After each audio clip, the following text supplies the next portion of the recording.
Centro Internacional para la Empresa Privada. Este evento se llama la tecnología digital y la lucha contra la corrupción en América Latina. Y hoy vamos a enfocar... Today we will focus on, we'll have an hour and something on digital technology and its impact in the fight against corruption. The fight against corruption, of course, is nothing new in Latin America, but the impact in these times, in the pandemics, and also the use of digital tools can have an impact. Today we will have perspectives from 3 countries and 3 different people on these, 3 experts on these issues, on these topics. Before I introduce the panelists, I want to let you know that we have interpretation, simultaneous interpretation. If you check the bottom of your screen, you will see an interpretation button. It looks like a little globe. You can get English translation interpretation directly on that button. Pues, vamos a empezar. So we will begin. We've got 3 presenters. The first is Laura Alonso,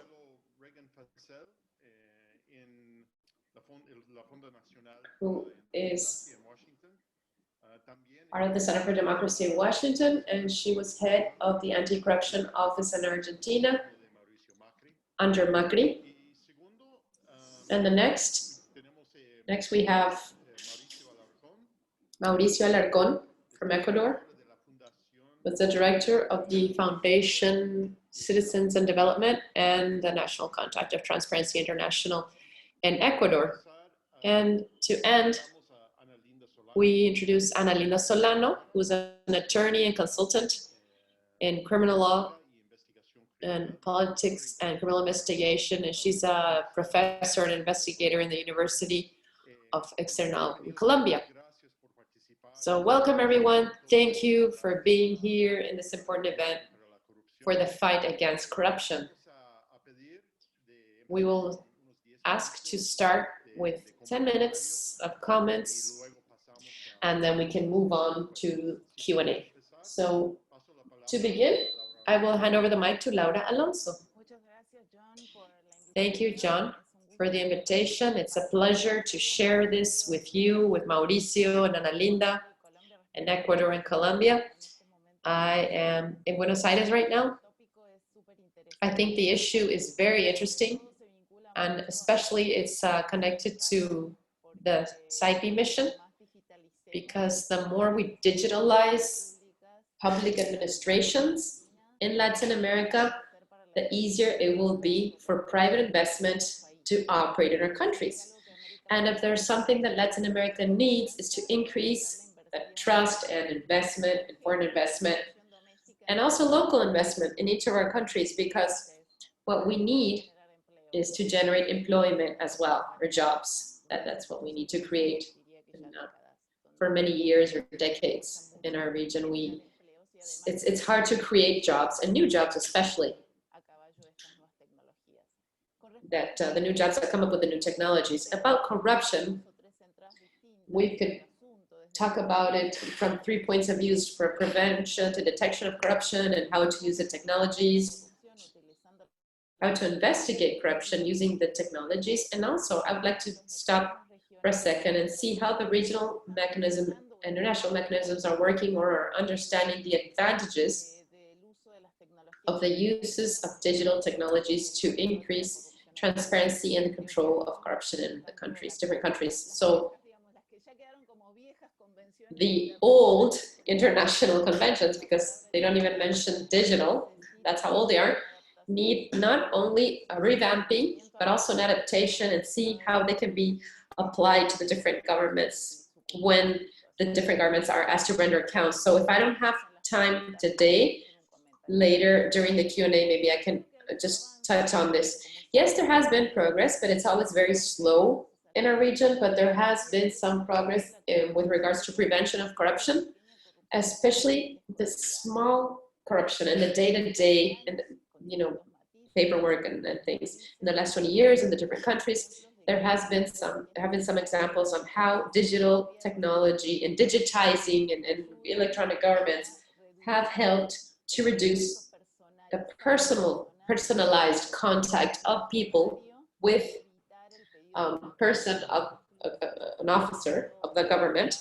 So then we avoid bribes and spending days and days waiting to get a birth certificate, for example. In the case of Argentina, there's a case study that was done for Argentina and for Mexico, the big center of Georgetown, on the digital access to a driver's license and the national ID.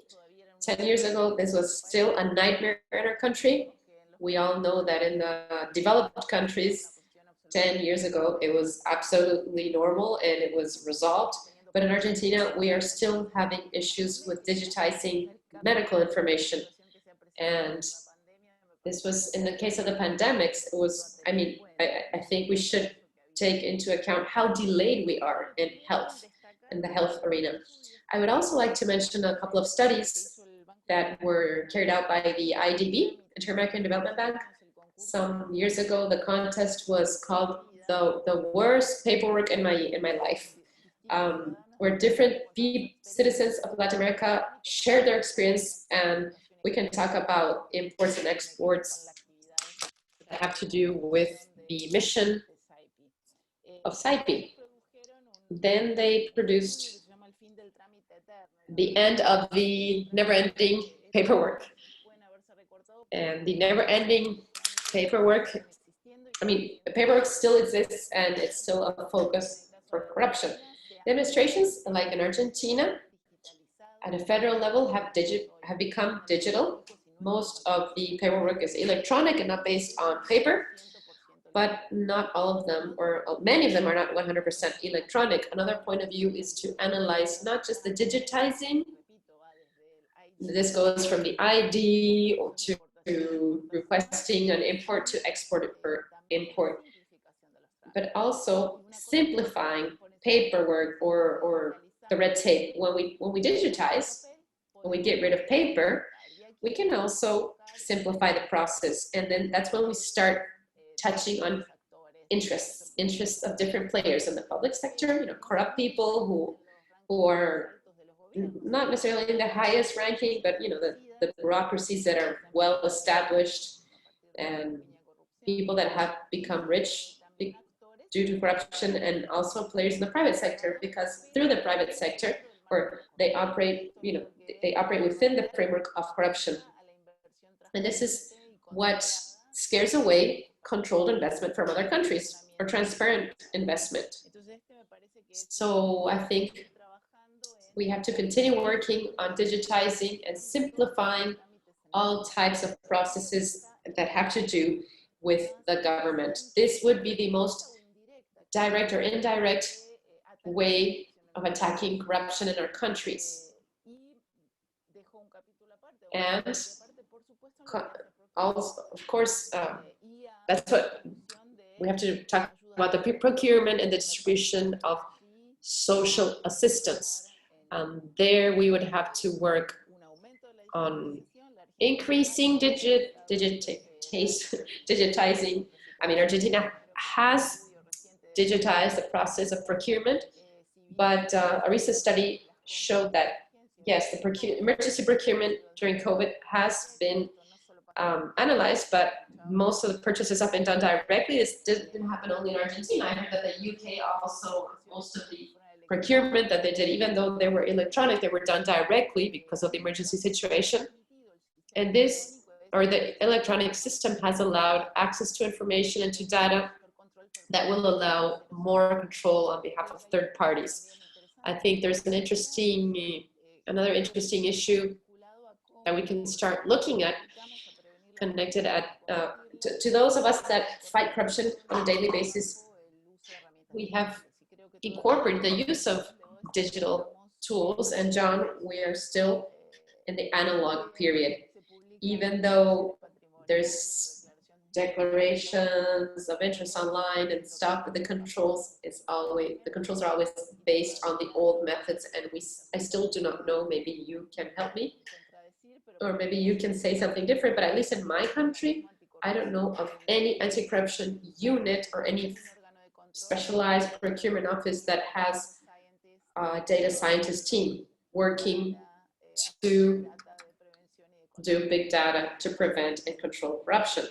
And I think that this is the small, big step that we have to move forward. And here, I don't know if Mauricio, I think you're also a lawyer, but there still is a monopoly, a legalist monopoly, especially criminal, of the problem of corruption. And I still say this is wrong, because when the criminal lawyer comes in, it's because the corruption has already taken place and the damage has been done, and the research and impunity in our countries sadly are a norm. I would love to change it, but I work with realities.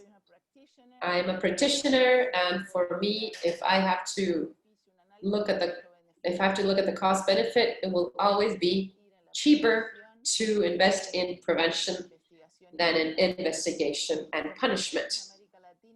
And since the Latin American countries do not have time to waste on more opportunities, we have to use big data and hire specialists and add them into the government so they can help us not only make public policy decisions based on evidence, but also to control the efficiency and the transparency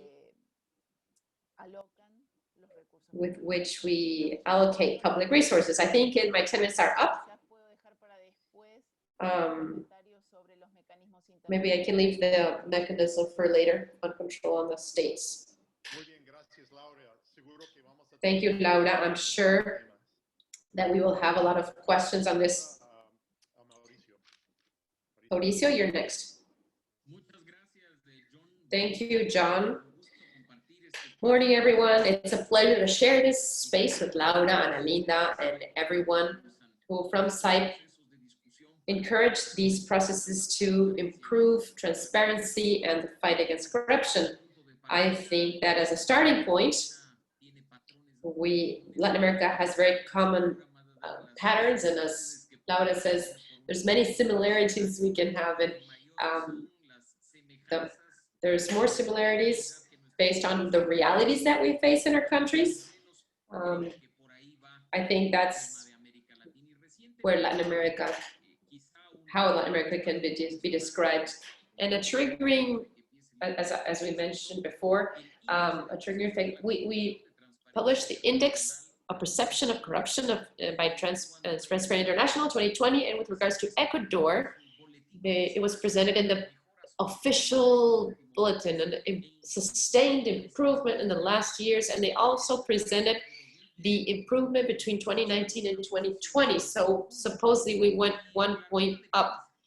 And then during the press conference, the journalists were saying, but how can there be a perception of improvement? There are several elements that we have identified for this supposed improvement. I will focus on what we are doing now.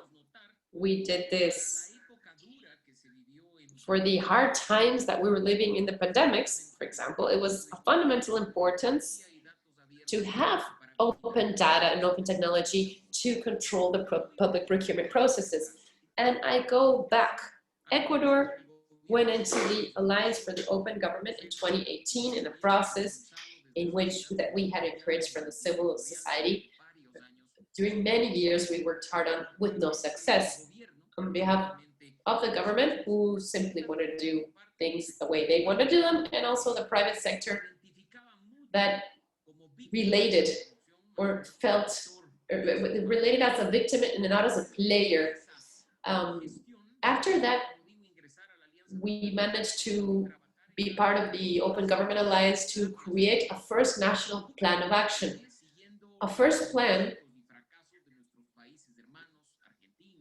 that, if we look at Argentina, Colombia, Chile, it allowed us to set 10 commitments, among which is Ecuador into the initiative of transparency for the extraction industry, using the open data, placing it in front of people to provide more information on perhaps one of the most sensitive issues of corruption in Ecuador, but also the issue that I insist on and that brings us together, a commitment to create a new platform of open data and public procurement to improve the mecca of corruption in Ecuador, where there are most over costs and where there's a lot of micro corruption with direct hires. And when the execution began of this action plan, we had a pandemic.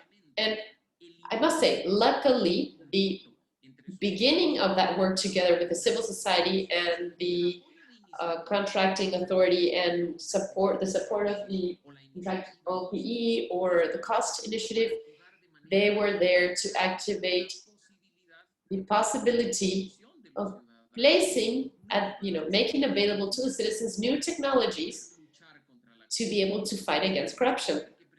And I must say that precisely, and an amazing effort, we made available to the Ecuadorian people the first open source web for public procurement related specifically to the direct hires for COVID-19.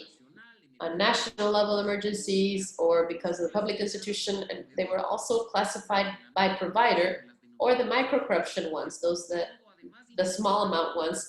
All of this was implemented in the open contracting, the open source and open data agreement. So we took advantage of the new technologies available for information and technology, the new digital technologies, and the fact that people were more connected because of teleworking on their computers and on their phones to say to them, look, you complain about corruption, this is the information available to you. Use this information to fight corruption.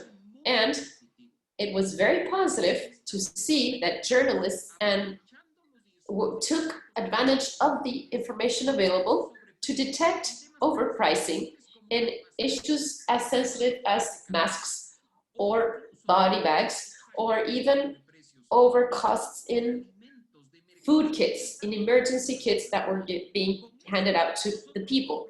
With that, we were able to show that corruption exists, obviously. That would have been ridiculous because we know it exists. We were able to show that the digital tools and technology and international standards work and do provide to the common citizen, in our case, Ecuadorian people, an opportunity of fighting directly against corruption and to be responsible and to comply this role of fighting the acts of corruption. We know that also the common pattern in Latin America in this emergency situation has been corruption. It has been the direct hiring, the overpricing, the lack of information saying, as in our case, that it was an emergency.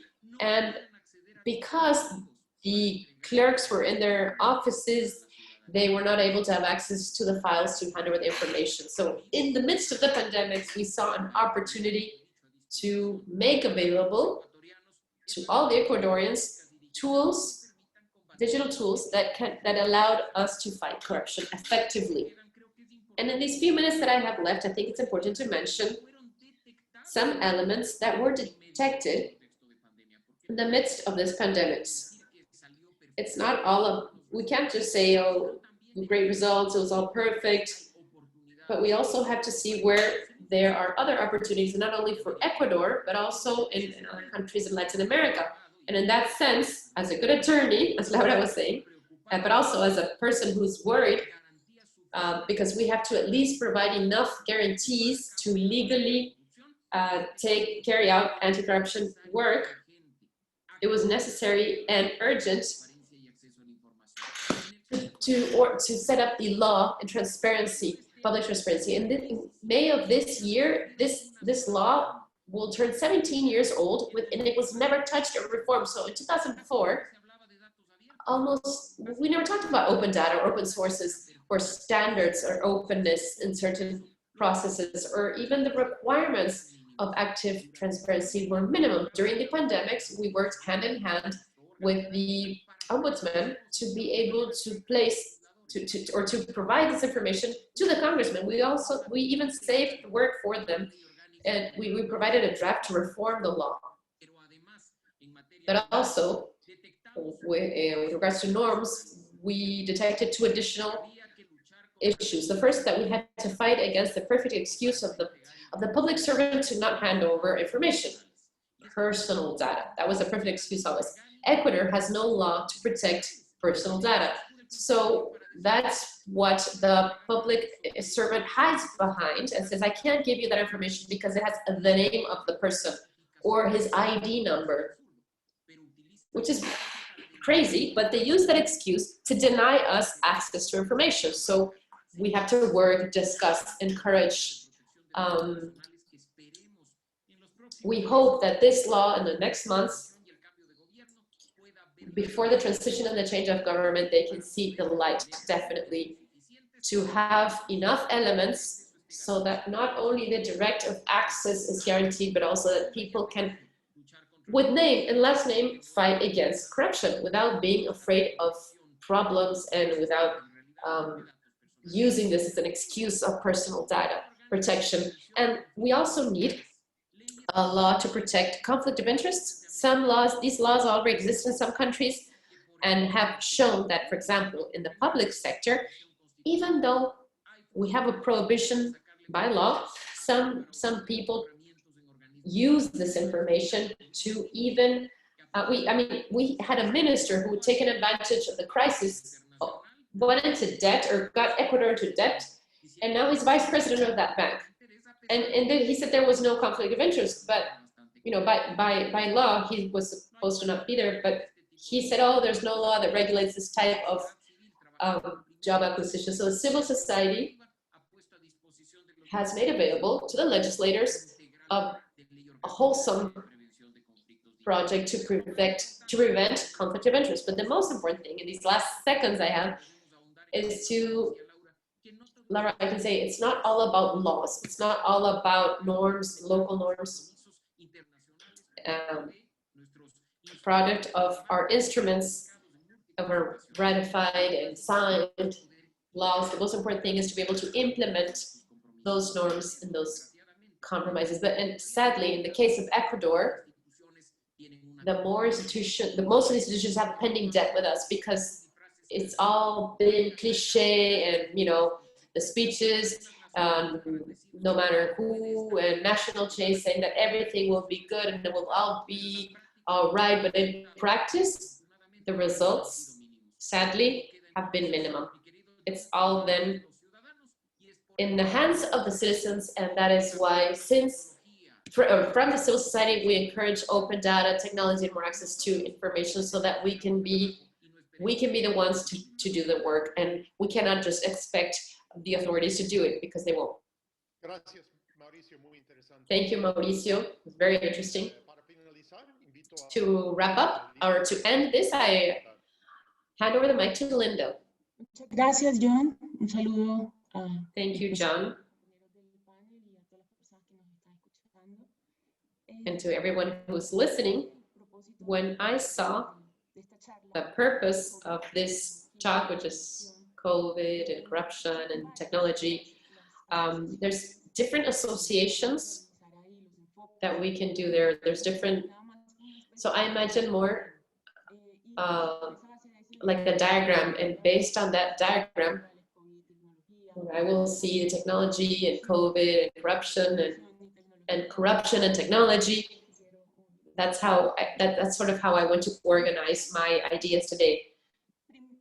So the first thing, the first relation between COVID and technology, one can understand that to a certain point, and it's been a trigger in the development of these technologies, because before it was more theory than practice.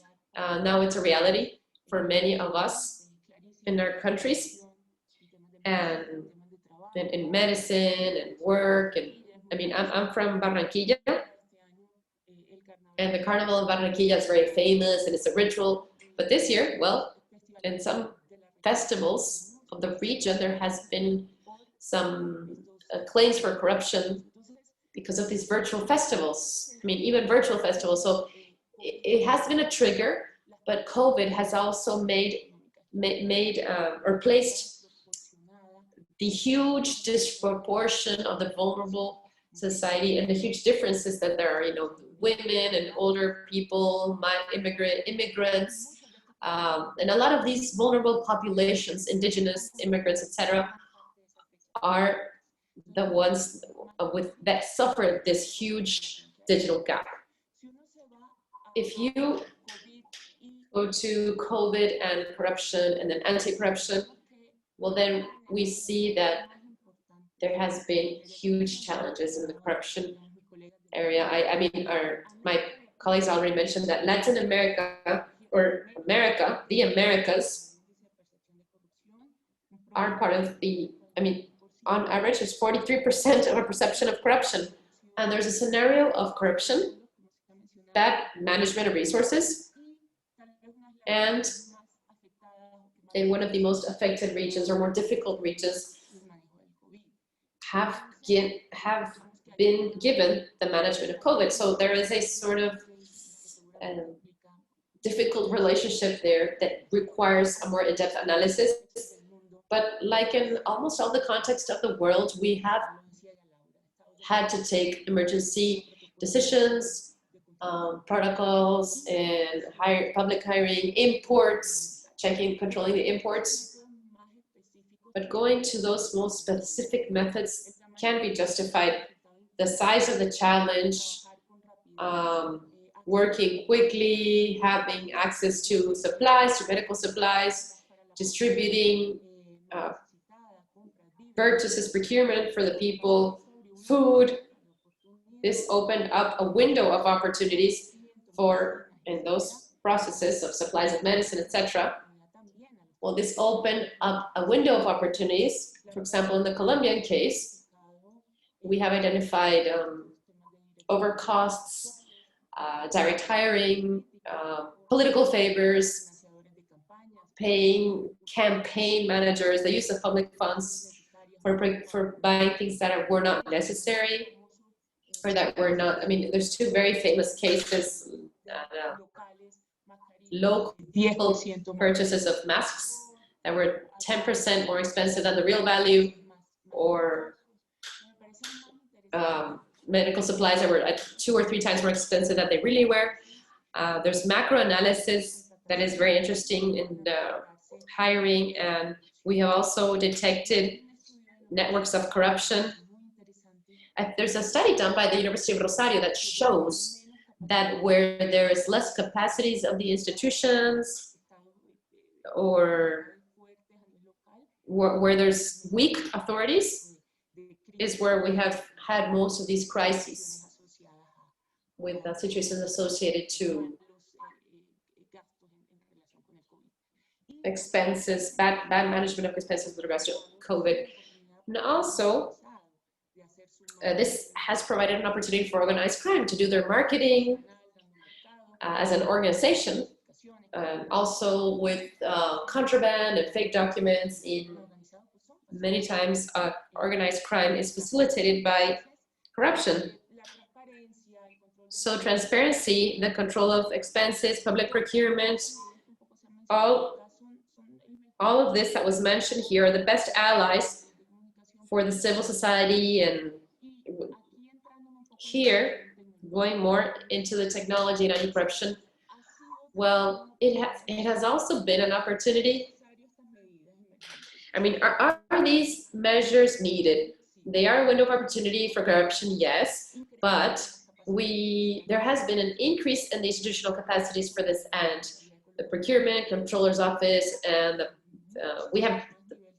they have detected more corruption than other cases in other years. So there's more open investigations, there's more cases being investigated than in other years. And that has shown that there has been an increase in the capacities as well. And this is associated to a process of digitizing these entities and, efficient purchases and others. So I will not go into full detail because this was already mentioned as, tools for the citizens to, but I do want to say that there's an application in the Comptroller's Office that is called Oceano, and it does like a cross-reference of public sources to detect possible cases of corruption.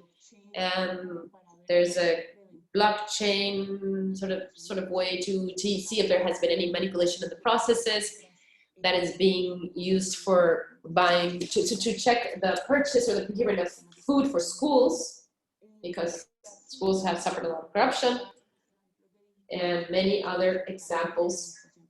In Vienna, which is the tax authorities, also the civil society has also responded well in a very interesting way. These centers of complaints of Transparency International, in these cases, are key. They are working on the encrypting so that the claims can be anonymous. I think that's very important. I know that there's another type of association that also that invests a lot in technology to be able to handle, you know, like Crime Stoppers, that also has a very interesting setup in the region. And like the Javeriana University and the Rosario Universities that are doing public complaints of possible things. So I think that the use of these technologies allow governments to be more proactive. And we have also talked about the importance in terms of transparency, efficiency, rendering of accounts, accessibility, participation, etc. In these last 2 minutes that I have, I want to focus on something that is like the other side of technology. Well, we have to focus on first the OECD report that talked about technology being the third or fourth sector where there's more corruption after infrastructure. So many times these direct hirings are done, or they buy systems for information systems for track and trace. In Brazil, there was a huge case of the track and trace system that was also proven. So we have to be careful. Many times the tax systems and the customs systems hire, but do not talk to each other. They hire people who are not qualified. So there are these certain risks. It is a vulnerable sector. Also, there's a high risk that technology is permeable by corruption networks or criminal networks. And this has led to the modernizing of many sectors. But there are other examples where technology in itself is permeable by these networks. So the US has a standard authority that I think it would be very, I don't remember the name, but it would be interesting if our countries could think about something similar, to have authorities that would support the limiting of the lines in these models. There's another issue of what do we expect of technology? Okay, very few seconds left, but sometimes we expect a lot from technology. And as Laura said, careful, because there was a lot of direct procurement, but there's many studies that show that the risks of corruption exist before, when the need is set, when that process or procurement process is set up.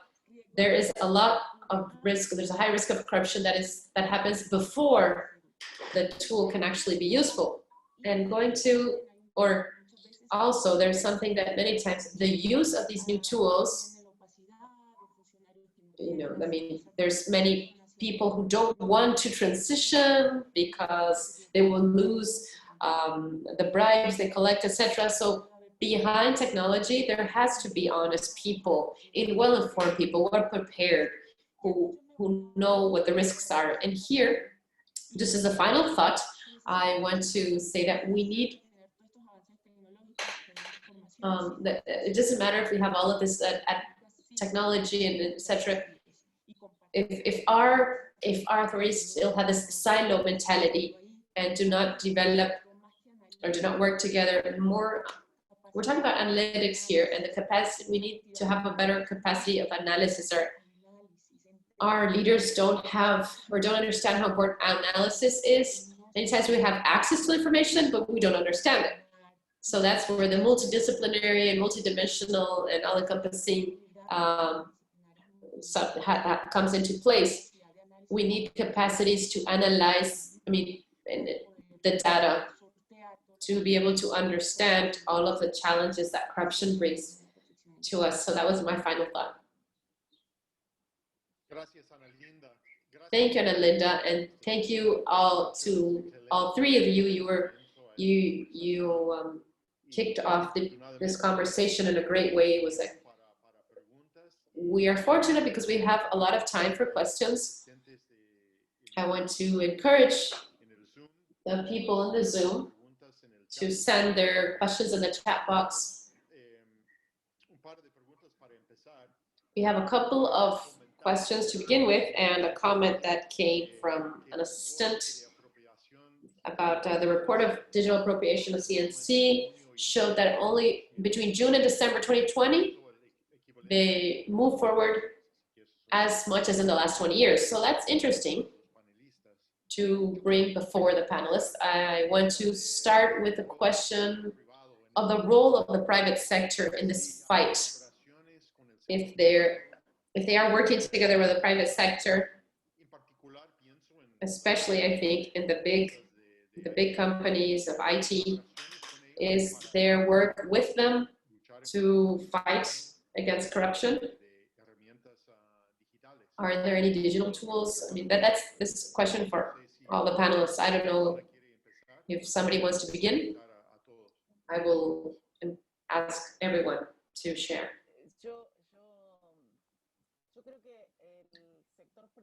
I think that the private sector in every country has similar challenges, but also very different challenges, and except for some sector exceptions, the collective action of the private sector in these issues is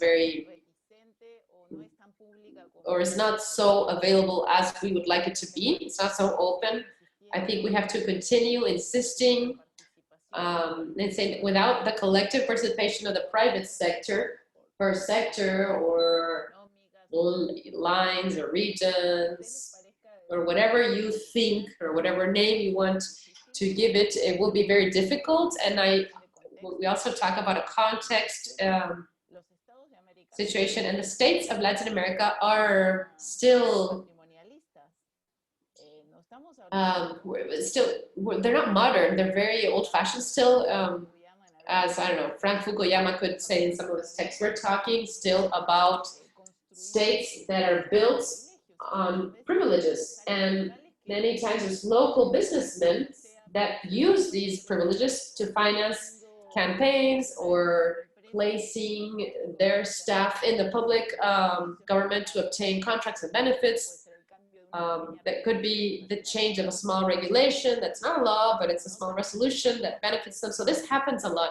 We could say that in Latin America, we have the governments we deserve, but also the private sector that we deserve, because it's hard to compete because there's a sector that prefers no competition and prefers to just live off of the privileges. We cannot deny this in general terms. This exists. Now, what can we use technology for? Well, civil society or more competitive sectors, the private sector, or even some agents within the government. I think that they can use it to be presented, and I said this recently, the National Endowment of Democracy. I think we have to talk about the use of technology, not as an anti-corruption vector, because then we scare everyone away. So when we talk about simplifying the process in international trade, or when we will simplify paperwork for the normal citizen, besides making people's lives easier, we are fighting against corruption. So that's why I think that there is, when you check some international journals, you see that there is criticism in the rhetoric against corruption that we had been mentioning the last years. I mean, there has been a failure, there has been a slowdown, and there have been some international efforts maybe they're not well focused. And like what Ana Linda was mentioning about the peer reviews or the international mechanisms, if there's something that they can do for our countries, or the multilateral banks and credits and the IMF, if they can help with breaking down the silos, because when you look at the OECD or the OAS or the United Nations, all you see is silos and silos and more silos. And actually what we have to do is increase the synergies between those that do digitalization or public integrity or business operated sectors. And we have to work in more weaker lines and have different separate mechanisms and I mean internationally to talk about money laundering and terrorism and all that is a lack of resources, and it generates a lot of fatigue because there's always question. I do want to mention this because for the private sector, it's interesting to know that when there are players change in the States, they're always sending back forms that nobody reads, and the NGOs are looking for resources to do the follow-up from the civil society of what the states reply in these mechanisms, these international mechanisms. So it's very complicated, and I think that there's a point where we all have to be honest and say, okay, let's just sit down, talk to each other, and change some of these things, because I think we've been too focused on the red tape, and we are not really solving the day-to-day issues. So I want to close, like Mauricio saying, maybe sometimes it's not only about legal reforms, but of finding alliances with internal players, with civil society players, and some private sector player that could be como ha sucedido, como sucede en someone like, as it has happened or as does happen in the extraction industries, Ecuador, to do changes per sector, and then that can flood into or can be replicated in other sectors. And I'll stop here. I want to follow up on, or start from where Laura has mentioned. When you think in public-private relationships, initially there's a tacit law. The private parties never know if they can trust that person who works in the government, doesn't know if he can provide that information, or people don't know if there's any created interest in why they are giving him that information. So in principle, there is a lot of mistrust between the public and private entities, but in a moment in which the crimes are so complex and interrelated, the fight against money laundering without understanding corruption and the organized crime, it's very clear, at least in issues such as corruption or illicit trade or asset laundering, there's something that is something that cannot be possible without the private sector. Not only operatives, many sectors work wonderfully well to understand the sector, etc. Now, also illicit trade, but many times the private sector understands things better, or understands things better than the the public sector and the government. And the government needs the private sector as well. So it's not, the people have to stop being a victim, and they have to start being a stakeholder of public policies, even of investigation in criminal terms. There are challenges that are still ahead, such as the main player is the financial system in money laundering, but in cases such as trade-based money laundering, they make you, or they show you that the traditional way is not enough, and the private parties or the private sector has to become involved. In the anti-corruption, it's very, like the Alliances for Integrity, it's very clear that they're working together with the private sector to manage policies for transparency, anti-corruption, etc. So we cannot think that only the public sector or only the civil society or only the private sector, because they are not isolated. They are part of a chain. And this makes it's one's only response is not enough. And just to close my reflection, also with regards to technologies, the development of technology clearly comes from the private sector. The use, and when we talk about the analysis tools, the multidisciplinary tools that have to be used in the in criminal investigation, in business intelligence, or all of these dynamics, well, they come from there and they are appropriated by the public sector. So the answer, John, is yes, and it is necessary because we need all of the public and private sectors to work together against these multidisciplinary threats. Just one comment to reinforce what Laura and Ana Linda have already mentioned. I think that I will make an emphasis again on what I had already mentioned, because we all need to understand very clearly, while we don't understand the phenomenon of corruption in full, and if we do not understand the role that the common citizen and the private sector plays, it will be very hard to be efficient in the fight against corruption. What we will do probably, if we only identify the public sector as the main cause, is just patches and minimum reforms, and maybe it's putting out a small fire when the whole house is on fire. So in that sense, and considering the social evil that has been normalized by people and that has permeated it in full, I insist the starting point is that everybody has to understand that they are part of the corruption.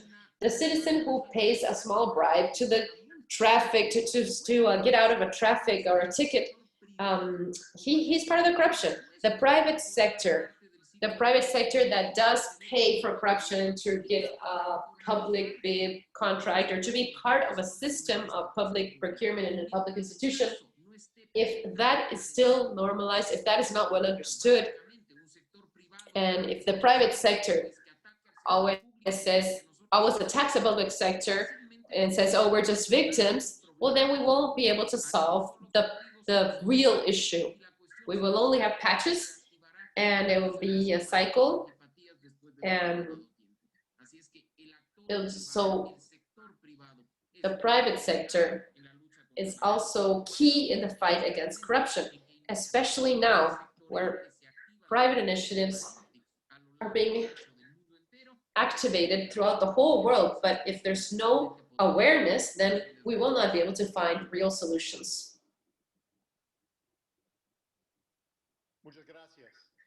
Thank you. Laura, in your presentation, you mentioned you wanted to talk a little bit more in depth about the efficiency of rules and laws that have to do with anti-corruption internationally. I don't know if you still want to talk about that a little bit more. Yeah, this was based on my experience, and I mean the international agreements. There's regional agreements, and then there's the United Nations ones. And as Ana Linda just mentioned, the Anti-Corruption Act of the United Nations on the one hand, and then there's the Palermo Convention Against Organized Crime, and there's all of these. And what you end up finding is silos. This has also caught the eye of Transparency International and human rights organizations, because I do remember some international meetings that we call them silos. The issues are dealt with in parts. We know, and we're talking to people like you who work with the private sector to promote private enterprises. We know that within a company, you don't work in silos. A successful company works in a network or as a community that with common goals and common objectives. So there are some initiatives, but they're isolated. And in anti-corruption, it's very hard to synergize all of the mechanisms, as we said before, that, okay, like money laundering, it's not, it has to do with corruption, yes. So we cannot, FATF cannot be on just working isolated from the United Nations and the compliance offices, and there has to be some work done together and in sectors like, okay, from 2020 to 2025, the FATF or the OECD and the OAS and the African Union, etc., they all together will study the procurement processes in every country, and there will be global recommendations. We know that we can have open source systems that all the governments can apply everywhere in the world. Another issue, the federal countries have something, such as Mexico, the US, Canada, Brazil, and Argentina. The provincial governments are autonomous, and they do their own systems and hire their own systems, when we all know it's just basic. It's much cheaper to develop one system that everybody can use and then just bring it and adapt it. So I think there's a lot still to be done. I saw a question there about public and private compliance. I think everything adds up and everything improves integrity and ethics controls and sharing, and there's a softer part of how to promote bad practices and in some way show the bad behaviors or internal investigations, the laws that criminalize companies in the cases of corruption and other crimes such as money laundering, tax evasion. But it's also true, John, and I don't want to stop, I don't want to not mention this, these laws or these norms operate with players in democratic systems that are very weak. And when I see democratic, I mean liberal democratic, where all of our countries have huge issues of independency and technical capacity. So they are very complex cocktails that generate, of course, in the countries when there's new laws like the ones that we have had in the last years, criminalizing corrupt practices, etc. All of this generates positive reaction, and I mean, especially the big companies prepare to not fall in situations that could be complex. But we know that they are also operating in very complex systems, like you just said. And so, like Mauricio said, the house is on fire, you come with a small bucket to put out the fire in the bathroom. I mean, I don't know where to begin with, chicken or the egg. We all try to start from any place. I think that digitizing public policies that we marked here are important. But I do want to mention this again, digitizing executive branches in Latin America and also the judiciary. The judiciary, even though there's been many reforms in the last years, it still uses paper. And maybe in these last months, some practices have moved forward faster, but doing a hearing through Zoom doesn't mean that the mentality has changed in the judiciary. That is still a huge problem for the companies as well when they talk about rule of law, not only the lack of independence, but also the lack of modernizing the judiciary. Thank you, Laura. There's another comment. Is there any other comment by any of you on this issue? Okay, we have different questions, and I will ask several of them.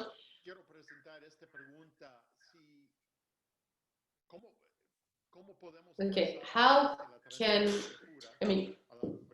we go from pure transparency to rendering of accounts? Because there have been some advances, but not a lot of people go to jail or are punished because of corruption.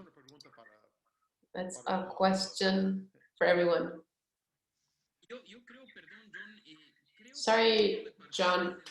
I think the starting point is to understand rendering of accounts as a fundamental element, especially in a context of open government.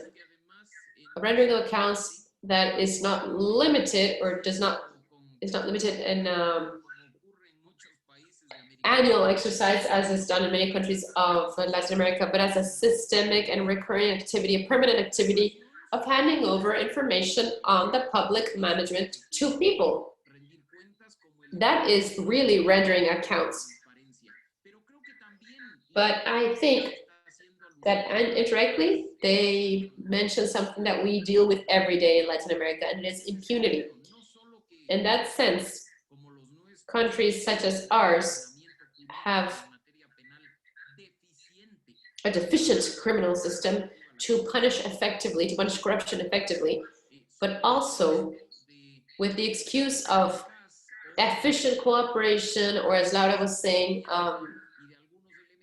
some judiciary elements, then you end up having players in corruption that because they hand over someone in, they only go to jail 8, 9, 10 months, and then they go back to enjoy all the money they made. And why? Because there is, in the case of Ecuador, for example, even today, we are in the final stages, we still have no law to allow the institution, the public institution, to recover assets effectively, to recover what was lost as a product of corruption. And an additional, just something else, and I'm not proud of this, I'm ashamed of this as an Ecuadorian. We did a request for information, just to give you an idea, John, to the government authorities, for them to tell us, based on everything that is heard, billions of dollars lost to corruption. How much was recovered? And we were told that the recovery, the effective of cash, was of about $37,000. $37,000 when we have lost billions of dollars because of corruption. Maybe they'll say, well, we seized a couple houses or some jewelry, a couple of cars. That sadly also in this country, we know how it ends. They end up being managed by the public institutions, and they're not really, so the money never goes back to the people. So you start seeing a vicious cycle of impunity that could be solved using norms that could be effective, but we also have to implement these, as I mentioned in the beginning, in a more effective manner. I want to answer a question. Sí puede ser. Entonces, si quieres, doy continuidad a lo de Mauricio, que me parece Okay, interesante. we continue. Let's continue with what Mauricio was saying, and then we'll go back to. Okay. Aquí hay un, Here,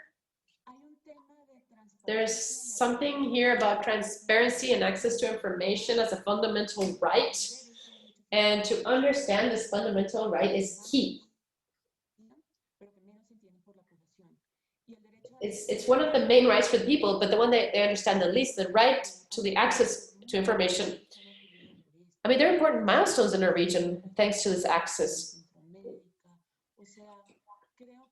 I think that here, to understand transparency, active transparency and passive transparency, and not only, and then beyond what people think about, it shouldn't be only when people ask. I mean, this information should be out there. And it is more complex. It's not just rendering accounts. Rendering accounts is just one of the mechanisms that have to do with transparency and access to information. So this is very important, and to be able to, and I think that, you know, technology is a key ally. We're talking about geo-references and access to controls, but we still need more. I mean, or people need to know more. They need to know that they have these rights and they have access to the information. There has to be more awareness of the people. So we have to empower the people through raising more awareness about these laws. We have to make people understand that they have these rights, and they have to overcome these obstacles that still exist in terms of what you can have access to or not, what is private information or not, that type of thing. That is why in the case of Colombia, the independence of the branches and all of this, the institutionality that must be created and must be strong and effective and fast to respond, to make effective or to really make the rights and the guarantees of the civil society effective and the access to information, they are fundamental, they are key. I've read some critics about, okay, the civil society or the academia understand it and analyze it, and it is information that comes through these people to the people on the streets, when it is important to understand that that person must know that he has access to information. So basically, it's understanding that rendering of accounts is one of the elements, and that technology is a great ally, but the main challenge is to make this right available and make it known, and that the people take ownership of it, and in strengthening the institutions that must guarantee the access to the information. Muy bien, gracias, Ana Linda. Thank you, Ana Linda. Tenemos una variedad de preguntas. Laura, there's many questions. I don't know if there's any question that pops out and that you want to answer. There's one thing, one question here. What can we do in case there's no political will to implement multi-sector initiatives? Well, in Argentina, for many years, there was no interest, but the civil society insisted. And I must say that when I was in front of the anti-corruption office in my country, I had talked to, well, some years before, I talked to who was the Minister of Energy, and it was us from the government who encouraged the extractive industry in transparency initiatives. So there was some pressure from the people. I came from the civil society after I went through Congress, but the private sector was not asking for this. So it had to do with leadership, with political will, with and then some insistence, yes, on civil society. Now, it should be the other way around. Normally, politicians do not want this. So in this case, what should be done is to promote alliances between the private sector and the civil society and the press to generate awareness on why it's good to do this. I mean, it's good to do these alliances. It has allowed us to move forward fast when we're in GP, whatever, and everything that has to do. Okay, Argentina didn't have the law. In 2016, we didn't have the law of access to public information. So our law, differently than in Ecuador, is a law that was that incorporated data and all of these, you know, active transparency and all of this modern vocabulary. So we were able to have a GP because there was a political will to show and use a bunch of things. And I am doing some follow-up of what the current administration has, and in some things, they are not very active, but we have not seen a huge step back either. I don't know if I'm clear. It's always good to move, to be, to put some pressure on them, and international pressure always helps. And I think that the IMF and multilateral banks have a key role in generating, through conditions or recommendations or whatever, the possibility of having the countries generate these transformations and these real changes. And I think that that is fundamental, even with other players, international players that have heavy investment and that are popping up in Latin America to invest with other standards. I think that's where we have to strengthen our nations too, for investments that are not so respectful of human rights or maybe the climate, and that can harm us in the shorter term. Ana Linda or Mauricio, do you want to add anything about political will? Mauricio? Complementar, John, en el tema mencionando que al menos... I just wanted to say that, at least from our experience, the main role will be played by the civil society. And of course,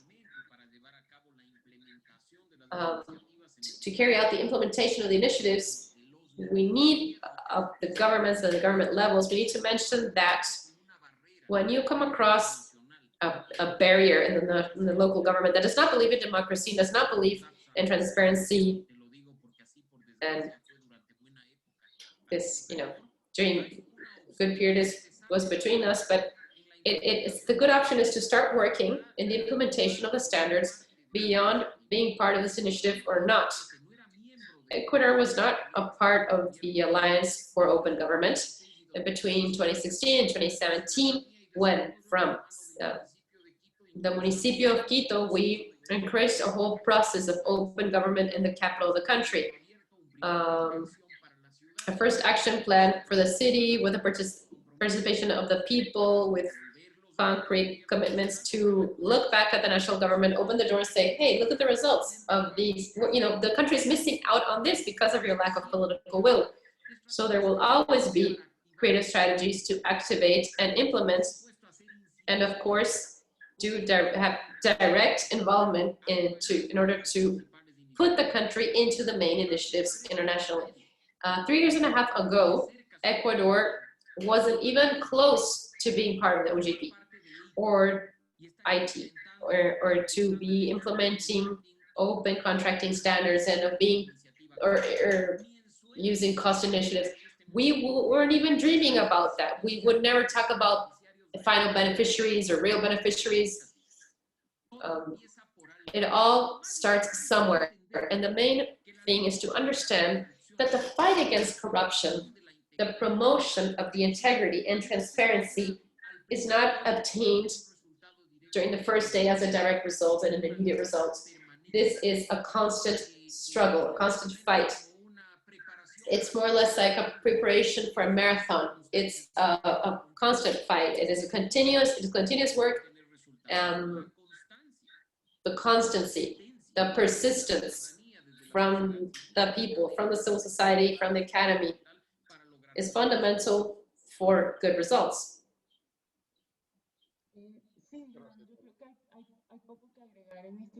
There's very little to add here. Political will, I think, is fundamental for this type of transformations. And we were saying this recently, opacity, the opacity and the lack of technology is evidence when, or can be an excuse sometimes when people don't want to show what they're doing. So there's some entities that buy the technology but do not use it because they want to continue using paper or being able to have a, you know, so they can control things when they don't have to render accounts or they don't have to provide information in a transparent manner. But I think that issues like the one, you know, like the final beneficiary, it's all part of a global movement. This is all very important, and Colombia, I think, took the good road towards modernizing, digitizing. There's the DIAN, and we are on the way, and it's relevant. And I would like to mention, and also when you talk about the IDB, I think the IDB has been a key ally in our countries, and there's a huge interest also pre-COVID because of moving forward. So in part, we have, there's all these open initiatives, open data, open contracting, open government. This is creating transformation in our countries in a certain way, are part of it. And I do want to say, as something positive, Colombia is moving forward in a good way. What I was saying about procurement and comptroller's office and all of that, and the tax authorities, obviously we had very complex corruption cases because of the drug trafficking, you know, part of our history. Colombia has had huge needs in that sense, and this makes us look towards, I mean, we want to strengthen our institutions, even the fight against corruption. Thank you. I will go to another question that is also a comment, but maybe you have a reaction to the question. The question is, if growing economically and generating wealth is not a necessary condition to diminish corruption, well, because our countries are more and more poor relatively, and they depend more heavily on the government. So it is more unlikely to break the corruption threads. You go. ¿Cómo quieres seguir, Laura? Whatever, Laura, if you want, because they both sort of spoke at the same time. It's very, this comment is connected, and yes, there's a recession in our democracies. Latin America is more democratic, and we all know that when our democracies are less liberal, this is happening, the less liberal they are, the less possibilities we have of attracting investment. So yes, there is a general a problem, general context, and globally. That is why I think that the fight against corruption or promoting transparency is tied to the strengthening of the institutions and the government, as Linda was saying. So I think that we have to invest more. This is for the donors, okay, this pledge. We have to invest in civil society and independent actors. We all know what the huge problems that we're facing in the last 20 years in Latin America with public financing of the press and the direct impact in the censorship or in the quality and the ethics of journalism, so, or the press, and this has to do with accountability. So I don't know if it's first fighting corruption, but I must say that when Argentina was a less corrupt sector, and when the private sector could invest, there was more wealth.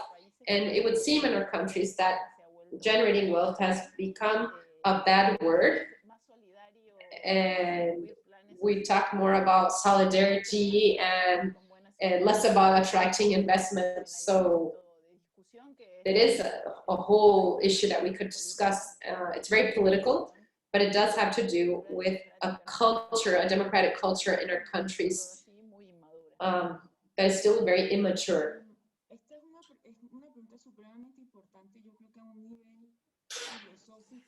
Okay, at a philosophical, practical level, it's very important.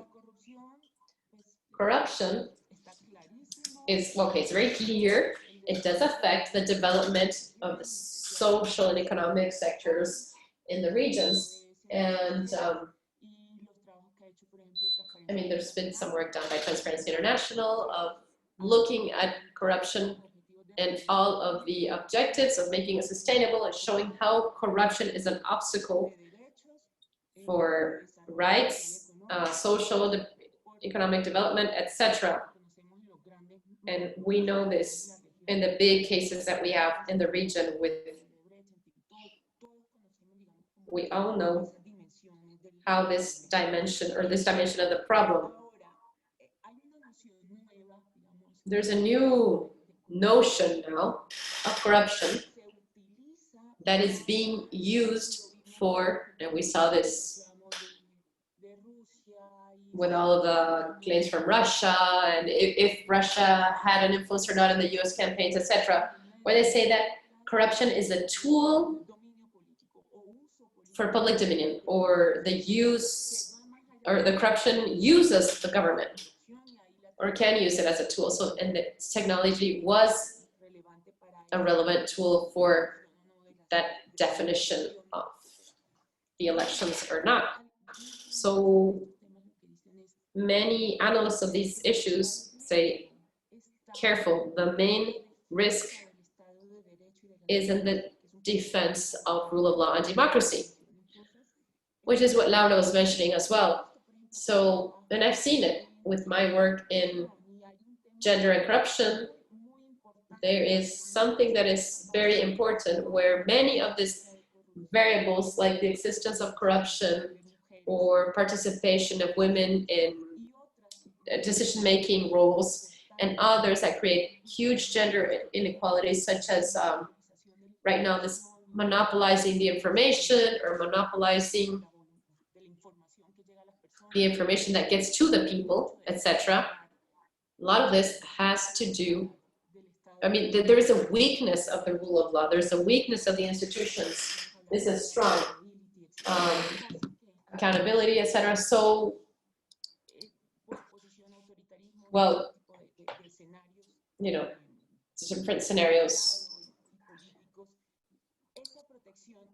that protection that we take for granted with regards to that protection to the rule of law is fundamental. And one of the main threats is most definitely the risks in the corruption. So here I want to call out, and I want to ask you to think in general terms also of the rule of law and democracy, which I think is very necessary in these times. And finally, John, I just want to answer that personally, I don't think it's a necessary condition. It's not even unique. Ecuador between 2009 and 2014 grew economically as never before because of the oil bonanza. And during this time, we had the biggest record of growth for the middle class. A lot of people left the poverty line because of the economic growth. Nonetheless, but you check between 2009 and 2014, we had the worst cases of corruption of the past government. A refinery of $1.2 billion now would be worth $1 trillion. So it doesn't only have to do about economic growth and generating wealth. It doesn't happen magically. It doesn't mean that because there's more wealth, corruption will disappear. Because we already saw this. We saw that it actually causes the veracity of the corrupt people to have no limits. So we have to pay attention. I insist to integral decisions and not to think that just because of certain changes that happen naturally because of market conditions, corruption won't just disappear. It won't. Thank you, Mauricio. Well, we have 10 minutes left. I will try to introduce 2 more questions. First, very quickly, we have a question, which is a possibility that organized crime can use technology available to continue or extend its illicit activities, such as cryptocurrencies? What can be done to avoid this? I don't know, Ana Linda, maybe you can start to answer? Yes.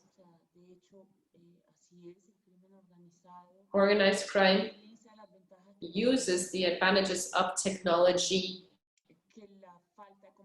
or the lack of communications between borders, the porosity of the borders, how easy it is to move people, to move goods, services. I mean, all of everything that is available for legality is also used by criminal organizations to benefit them. There's several authors that talked about inverse globalization. This is a fact. Many times our states, because when we talk about organized crime, we talk about transnational organized crime, and we are still not as integrated. We have talked about technological capacities that are not always the best. So we always say that organized crime has certain advantages in the use of these technologies. There's no, they have no borders, as the states can have when they have to chase them down. Cryptocurrencies obviously are very important. A lot of money is laundered through cryptocurrencies, and it is used to buying and selling services such as weapons or the traffic of minors. It's not bad in itself, but it is used as a tool to, they use it as a tool to hide the proceeds of money. And they are using it as they use other types of laws or weak controls, etc. The FATF has issued many important regulations, and the financial sector is also generating lines of prevention, and the systems of early alerts or risks also are being modernized, and they are adapting here, there's something that is very important to mention, and it is the global effect and the adaptation of these organizations. They have a very big capacity of adapting and reacting to the persecution that the countries do. And they change their mechanisms, they adapt and they mute. They are very flexible, more than our institutions that are more rigid. And then there's a sector that moves towards other places. So all of these indexes, like the Doing Business Index, that is a normal industry will read it as, where should I invest? Where should I place my business so that it will work well? Where there's more conditions and more paperwork, well, that's not an attractive place. So the terrorist organizations and others they have more adaptability. So we have to be more proactive and generate more analysis and understand the context and understand the chain or the networks in a more complete way, in a more all-encompassing way, and all of this. We have to overcome the silos that we also mentioned and other tools that can allow us to move forward. So the answer is yes, it is used, and yes, it is easy to use it, and it is adapted easily, and there we have to strengthen the capacities of counter resting this.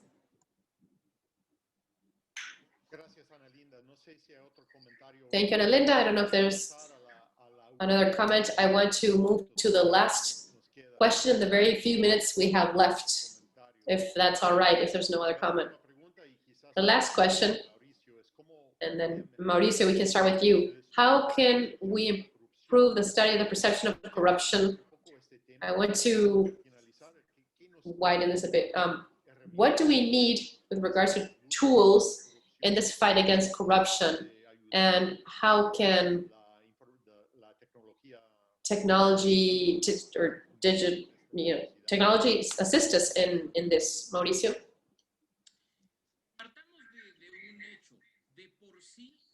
Well, let's start from here.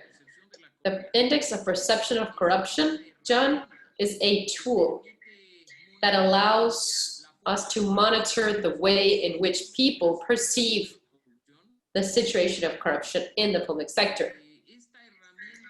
This tool yields results that are positive or negative and that could stay there, but the key is in using this index and its elements and its findings, like any other indexes. You've seen that in the last hours. The Economist has presented the index of democracy, and you see what's going on and you say, wow, look at the numbers, oh, this is terrible. There's backsliding, there's progress, and it's all good. We can stay there, but it's not about that. It's about that after the findings, we can implement real change. We can implement reforms and encourage actions. And after we improve the situation and work hard during 1 year, then we can move forward in corruption and rule of law. We can have better gradings. In that sense, I just want to mention that in this last index of corruption perception of Transparency International, the recommendations were specific and very clear, and many of them were just common sense. And you may notice why in Latin America, Uruguay and Chile are well rated, and Venezuela is below 5 in the perception of corruption, very close to the strongest dictatorships in Africa. First recommendation is to strengthen the organisms or the bodies that supervise. If there is any question about the controllers or the superintendents, or if they have enough elements, enough resources, well-trained staff to do their work to fight corruption, this is all necessary. Weak institutions in the fight against corruption make us get bad ratings. Second recommendation, guarantee public procurement to be open and honest and transparent.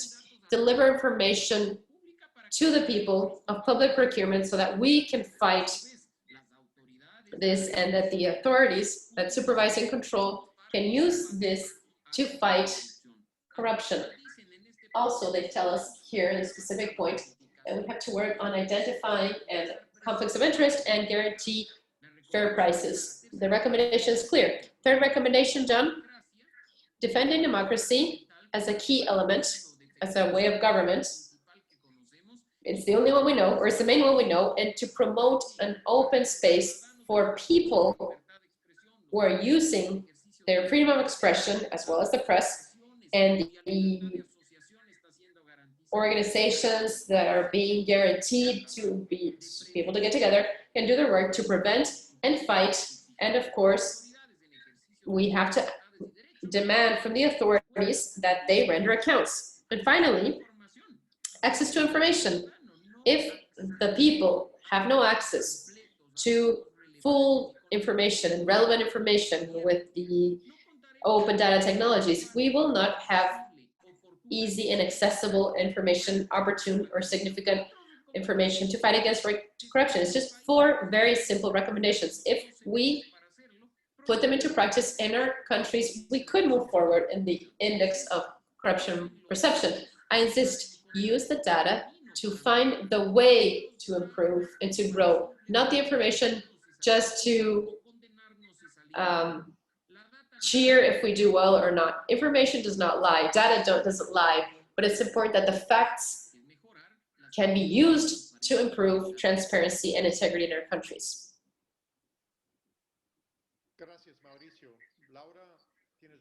Okay, thank you. Laura, do you have anything to add about this? I added there in the chat room. I don't know if you can see this. I just added a study that I recently learned about that produced an integrity index that is also interesting. What we have to do is try to take the index. What this index has done is provide a lot of light, or shed a lot of light on, especially during the decision-making time of investments. But it has some defects because some countries evolve, and for the index it's very difficult to register this evolution. So I always try to combine many studies to try to understand the situation. From the doing business to this integrity index that is a more recent tool, or the integrity index of the economist. When you disaggregate it, all the information is very interesting because, for example, in the case of Argentina, during the elections and civil liberties, we're doing well. We're at European levels, but if you look at the functioning of governments, we're failing. And the governments are poor, and the lack of transparency has to do with the bad governments, and that's where when corruption seeps in. So to close, and with the last 3 comments and mine, I think, and yours,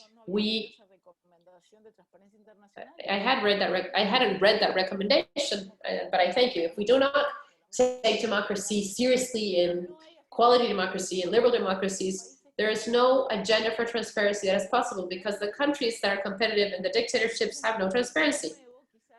So again, we should never go back, obviously. There's all this technology available and so many things to help liberal democracies do a better job, and not for transparency to be used as a weapon against liberal democracies. We have to help our democracies be more transparent. And well, investors can take the information provided however they want, but I agree with what Mauricio said. We have to take this as an agenda, but always bearing in mind this today. We are in a context of economic recession, and that liberal democracy is not just anything, and our countries, especially in Latin America, are not doing well. And when you measure what was done in the last 10 years and what our people would ask in the Latino barometer with regards to their satisfaction with democracy, the questions or the answers were very concerning. And I say this about Argentina, especially because we have moved back, and I it is alarming that the Argentinian people are not supporting democracy. So it's something that we just have to bear in mind, because when liberal democracy fails, then corruption has more room to grow. So let's look at the judiciary, let's look at the press. Besides procurement and OJP and all of these things, let's not forget the big picture. You know, the activists of transparency. I think that, especially Mauricio, who's in an organization, we always have this into account. It's very important, because the backsliding of democracy does bring forth backsliding in human rights and poverty, and an increase in poverty and exclusion. Thank you very much, Laura. Okay, we are running out of time.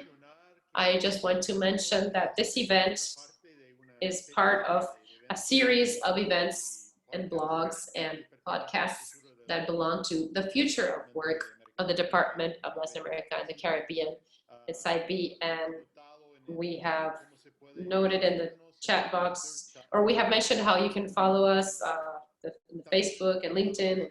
This is also done together with the Center of Anti-Corruption Governance of CIPE. We've also mentioned there how you can follow the Anti-Corruption Center of CIPE.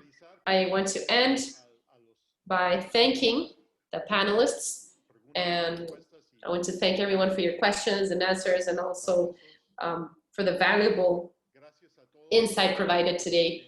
Thank you, everyone, and I hope you have a good day, and see you next time.